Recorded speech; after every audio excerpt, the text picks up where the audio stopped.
એ ચકાસવાનું છે. દાખલા તરીકે 128. સારું, 128 તો આપણે આગળ જોયું તો 135. એકમ 9 5 છે. 2 વડે નહીં ચાલે, 3 ને 1 4, 4 ને 5 9, 3 વડે ભાગ ચાલશે.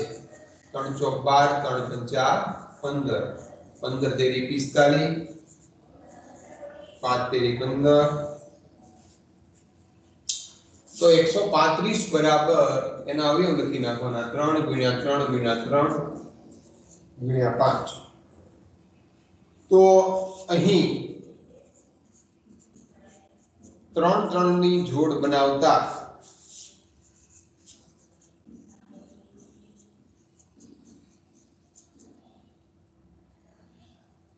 અવિભાજ્ય અવયવ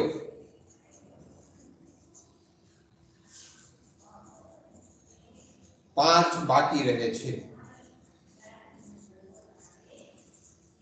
તેથી 5 ને દૂર કરવા જોઈએ. જે આપણને નડતું હોય, વધારે પડતું હોય એને કાઢ નાખીએ. આ કાઢ નાખો તો આ પૂર્ણ ઘન બની ગયું. ઓલામાં શું કરતા? ગુણાકારમાં જે ઘટતું હોય એ ઉમેરતા હતા. ભાગાકારમાં શું કરવાનું? કાઢી નાખવાનું. તો હવે આપણે આને દૂર કરી નાખીએ. આવી 135 ભાગ્યા 5, કારણ કે દૂર કરવાના છે. જેમ ગુણાકારમાં અહીંયા ગુણાકાર કરતા હતા એમ ભાગાકારમાં અહીંયા ભાગાકાર કરવાના. 3 ગુણ્યા 3 ગુણ્યા 5 ભાગ્યા 5, 5 તો ઉડી જશે. 135 ભાગ્યા 5 કરો તો મને તો ખબર છે કે 27 પંચા 135 થાય. એટલે મેં ડાયરેક્ટ લખી નાખ્યું. તમારે ભાગાકાર કરવો પડશે. હવે તમને ખબર છે કે આ 27 નું વર્ગમૂળ છે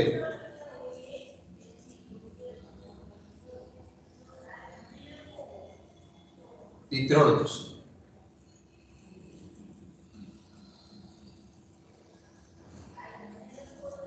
સત્યાવીસ બરાબર 3 નો ઘન. તેથી 27 નું વર્ગમૂળ બરાબર 3. આમ 135 ને નાનામાં નાની સંખ્યા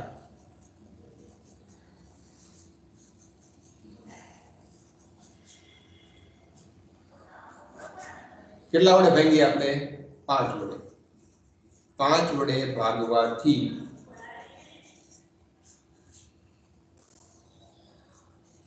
મળતી સંખ્યા પૂર્ણ ઘન બને.